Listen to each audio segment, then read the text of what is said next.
What's going on, guys? Today, happy FlyDay is going to be crayfish, and I think I have a crayfish problem. I will show the clip of how many different kinds of patterns I have for crayfish on this video.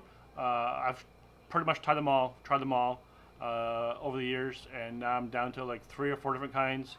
So I'm going to do this crayfish pattern. I've been kind of playing with this pattern for a while, a few months maybe. A little bit of this pattern, a little bit of that pattern, kind of put a little tailor chaser style, and then make it a new one. Looks pretty cool, looks awesome in the water, seen some fish. So I figured I'd share it with you guys since we made eyes this week on, I don't remember what day that was. We made eyes this week, one day this week. I think it was earlier in the week, Wednesday, we made eyes, crayfish eyes. How to make your own crayfish eyes the easy way. So these are the same eyes, we'll use it on this crayfish. And then this crayfish pattern also seen some bass, those are kids. And it's also a really good pattern for carp as well. And since it's hot, carp gone deep, we're hitching bass, so crayfish, and more crayfish. Anyways, this is, let's run through the material list and then we'll hit device, alright? Coffee, just definitely need coffee in the morning. Alright, so let's start with the antenna. This is kind of a complex. It's not so much complex. And the material list is kind of, it's bigger than normal flies I use. But it looks awesome one time. So for the antenna, we're going to use 2 materials. We're going to use some black crystal flash. And then either round rubber hackle micro in either brown or black. Take your pick. I've used both. I don't see a difference at all whatsoever. Oh, I forgot something. And that's material. That's the antenna. We'll start from the front, we'll go way back. And then for the mouth parts, we're going to use 2 materials. We're going to use a little bit of rabbit in this crayfish orange, and also the rust colors really well as well. Looks really good as well. And then we're going to use a little bit of Sanyo laser dub as well, mixed in with there to help with the ball to flare our claws. And then the eyeballs will be the same eyeballs that we made the other day in the black ones on the 40-pound mono, like so. That's the eyeball reason. Focus that in. There we go. That's the eyeball reason. 2 of those. And then we're going to use for the claws. We're going to use the same crawfish orange we're going to use for the mouth parts. We're going to use that for the claws. 2 little strips, but the length of the shank of the hook, to flare out the claws to the side.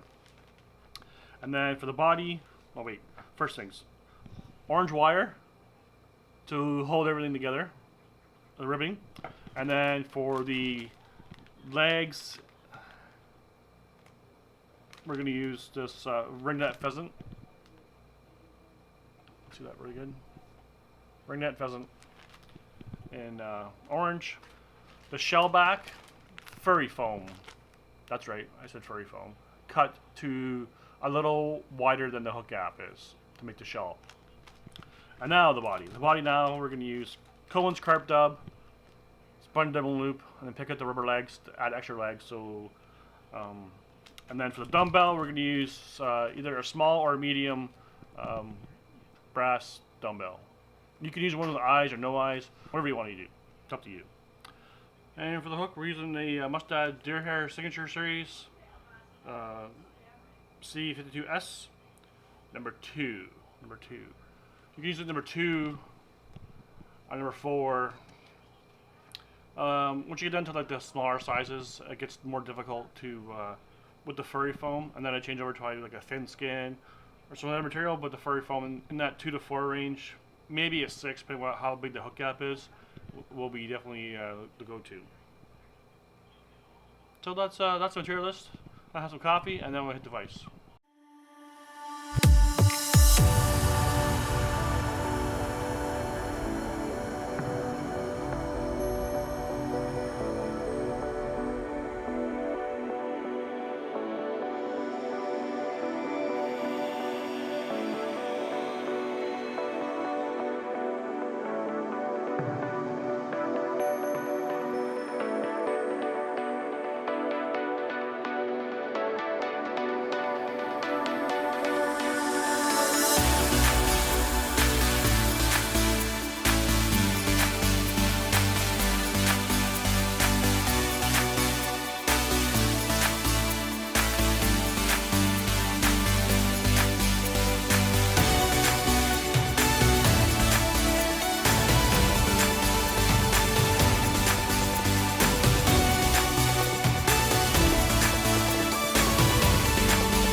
can be.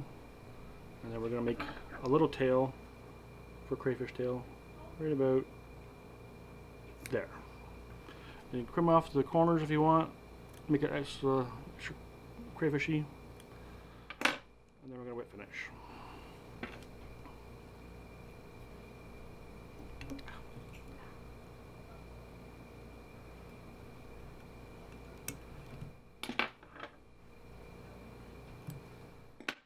And then we're going to turn it again, invert it, and then we're going to brush this out again. Pretty aggressive now. Now that we have wire on there, holding the feather in there, and the material on the dubbing loop, we can brush it out pretty aggressive. Fixing those legs out. If you need to use a bodkin or a scissor point to pick some of the rubber out, you can do that too.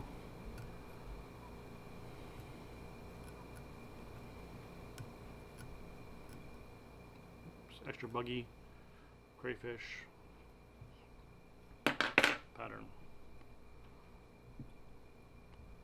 There you go. I don't have a name for this crayfish yet, so if you have a name, that'd be an idea. But it's basically a clouser slash near enough with a flash of some other crayfish patterns I found online. I liked each one and then kind of put my own twist on it, my own eyes and my own colors. Hope you enjoy. Alright, so that's my version of the crayfish pattern. Kind of a little, it's pretty detailed. It looks pretty cool. I like the way it looks. It looks bottom profile, crayfish, looking down on the bottom, crayfish. Hook point up is the key. For where I fish, there's a lot of rocks and stuff. That's where crayfish hang out, and carp sitting on bottom, falls straight like a crayfish and flutters up the tail. If you enjoyed this pattern and you want to tie this, need some more information, leave a comment below. Any questions or whatever, how to techniques, also leave a comment down below. If you tie this pattern up and want to try it and you catch a fish on it, tag me in it or comment down below. That'd be awesome too. If you enjoyed this video, hit that like button. If you really like this video, hit that subscribe button. Thanks for watching. I'm Tailors and Chasers. I'm out.